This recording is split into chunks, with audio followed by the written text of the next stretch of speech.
kita jalan-jalan ke perpustakaan, jadi ingat sekolah ya Pak ya. Hmm. Dulu waktu sekolah suka diantar nggak sama Mbah Sukati sama Mbah Trisno? Iya, waktu SD terutama itu kan apa namanya yang paling penting ya. Ya awal-awalnya waktu kelas 1 gitu sering dianterin, kelas 2 dianterin. Tapi begitu udah kelas 3 udah jalan sendiri gitu ya. Karena 5 kilo lah jadi nggak terlalu jauh gitu. Terus kemudian diajarin kalau mau belajar di sekolah tuh ngadepnya kemana? Misalnya ke utara. Nah, di rumah kamu belajarnya ngadep utara. Oh gitu, emang ngaruhnya apa? Nggak tahu waktu itu dia kasih tahu gitu ya, kata ya seneng lah terus belajar. Dulu buku kan tidak seperti sekarang ya. Kalau sekarang kan lebih komplit, belum lagi yang digital dan lain sebagainya yang kita bisa mencari banyak hal tuh bisa didapat gitu loh. Nah itu kira-kira begitu. Kontribusi apa sih yang diberikan Mbah Sukati dan Mbah Trisno hingga Bapak bisa jadi pribadi yang sekarang sampai ditunjuk presiden jadi menteri loh Pak? Wah, agak sedikit ini. Menurut saya itu pendidikan waktu kecil ya. Jadi umur 5 tahun sampai 5 tahun ketika tidur, kemudian ditemani, terus didongengin gitu, diceritain gitu. Itu menurut saya sesuatu yang membuat secara kuat ya mental dan fundamental kita itu jadi terngiang-ngiang terus di kepala itu. Bahwa nanti kalau besar harus menjadi orang yang sukses itu tahapannya itu panjang.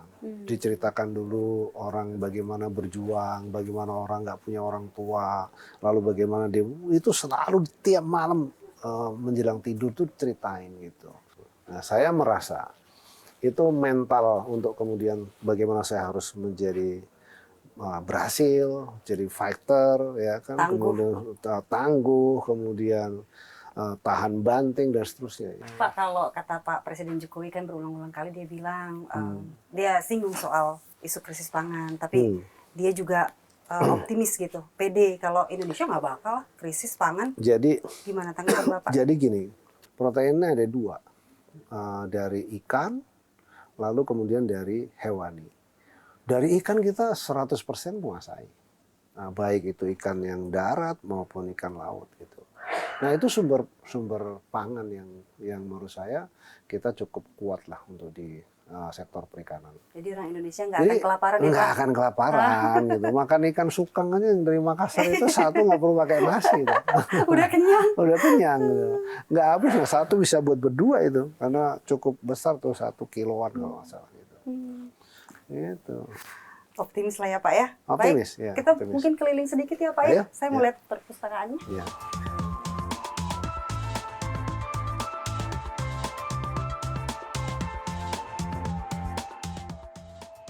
Itu pertanyaan terakhir nih, target dari KKP di akhir tahun ini.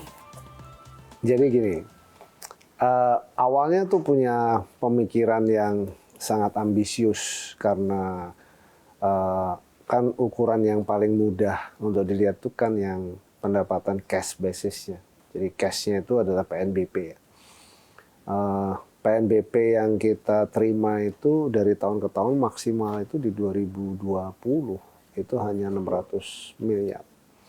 Lalu saya di-challenge sama Menteri Keuangan, coba deh minta sampai 1 triliun aja gitu. Dan alhamdulillah 2021 kita push sana sini, kita awasi dan seterusnya, kita bisa secara total tembus sampai 1,3 triliun di 2020. Itu yang pertama kali KKP bisa mencapai itu. Lalu kemudian dari kebijakan penangkapan ikan terukur itu yang saya bilang, kalau bisa keambil ikan itu dari 5 juta yang kita offering ke industri, dan itu bisa keambil di tahun 2002, maka kita akan dapat 15 triliun khusus dari ikan istilahnya. Waktu di DPR saya ngomong 12 triliun. Mereka pada, aduh, ini bisa atau enggak, gini. Ya saya pikir kalau harusnya serius kalau dikerjain harusnya bisa. Ternyata memang tidak mudah, terutama untuk implementasi itu kan dibutuhkan perangkat payung hukum dan lain sebagainya. Yang bikin itunya itu lama. Yaitu karena lintas kementerian dan lain sebagainya. Ya sudah, nggak apa-apa. Jadi artinya berapa target yang harus dicapai? Di sektor perikanan target kita itu PNBP-nya 1,6 T. Sampai dengan bulan ini ada Dirjen Tangkap di sana ya. Sudah 750 dan saya tanya bisa nggak tembus 1,6? Jawabannya bisa. Kalau enggak kamu berhenti loh. Nah, dia bilang bisa. Dan kita optimis walaupun ada kendala soal harga BBM yang meningkat ya sampai 120% lah kurang lebih. Nah itu salah satu juga yang menjadi kendala. Tapi kita meyakini sampai akhir tahun ini 1,6 khusus dari sektor perikanan. Padahal kita kan ada sektor perikanan, kemudian ada sektor PRL, ya pengelolaan ruang laut. Pengelolaan ruang laut saya dapat informasi cukup signifikan. Pendapatannya juga meningkat tajam. Jadi mestinya harusnya secara total gitu, kalau mencapai 1,6 ditambah dan lain sebagainya, kalau mau mencapai 2 triliun harusnya bisa. Dan itu fantastis, dari 600 jam ke 1,3 terus kemudian melesat itu.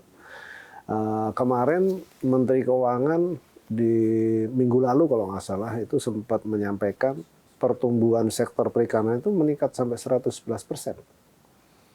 Jadi ini cukup signifikan. Padahal kita belum terapkan betul penangkapan terukur. Baru pembenahan.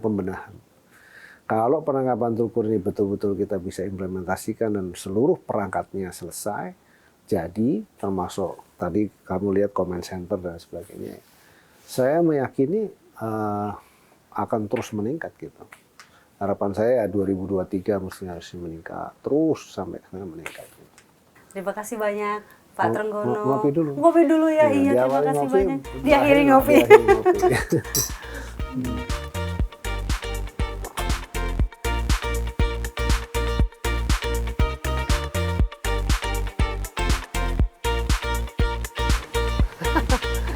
Itu juga